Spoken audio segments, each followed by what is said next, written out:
Hello friends, welcome to RG cookery. இன்றைக்கி ப்ரெட்டை வச்சு ஒரு சிம்பிளான ஸ்நாக்ஸ் தான் பார்க்க போகிறோம். கடாயில் 2 ஸ்பூன் எண்ணெய் விட்டு ப்ரெட்டு இந்த மாதிரி துண்டு துண்டாக அதில் போட்டுட்டு நல்லா 2லேருந்து 3 நிமிஷம் நல்லா வதக்கிட்டு தனியாக ஒரு பிளேட்டில் எடுத்து வச்சுக்கலாம். அப்புறமா அதுக்கு தேவையான இன்க்ரீடியன்ட்ஸு தக்காளி, வெங்காயம், கொத்தமல்லி, இஞ்சி, பூண்டு, பச்சை மிளகாய், கறிவேப்பிலை.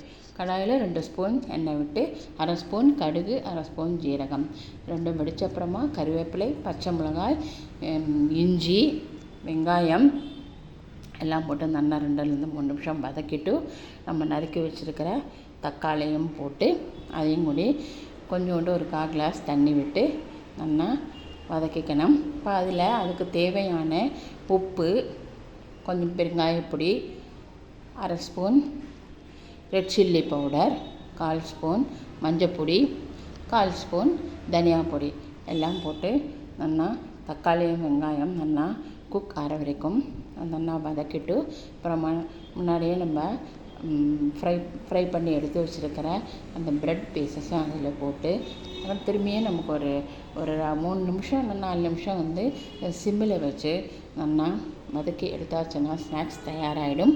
தேங்க்யூ.